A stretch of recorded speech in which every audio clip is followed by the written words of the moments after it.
আসসালামু আলাইকুম রহমতুল্লাহি বারাকাতু।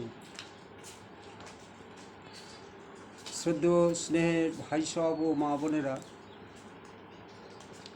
বিসমিল্লাহির রহমানির রহিম, আলহামদুলিল্লাহি রাব্বিল আলামিন। সমস্ত প্রশংসা আল্লাহ পাক সুবহানাহু ওয়া তাআলার জন্য।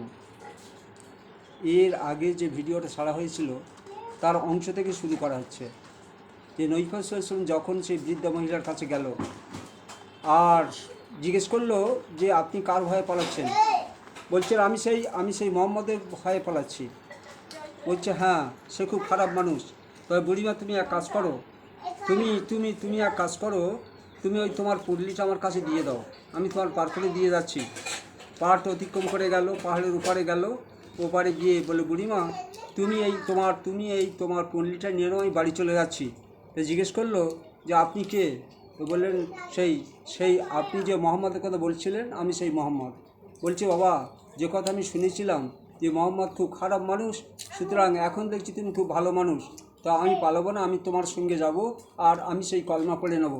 তো আজ দেখা যাচ্ছে যে নবী পাক সাল্লাল্লাহু আলাইহি ওয়াসাল্লাম তার যে প্রেম প্রীতি ভালোবাসা জানিয়েছিলেন, তার ফলে একজন ইহুদি মহিলা কনভার্টেড হয়ে ইসলাম ধর্মে দীক্ষিত হলো।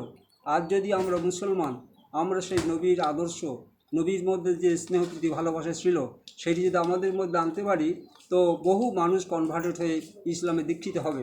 সেই জন্য আমি অনুরোধ করছি, আমরা সবাই এই গুণটা নিজেদের মধ্যে আনার চেষ্টা করব ইনশাল্লাহ।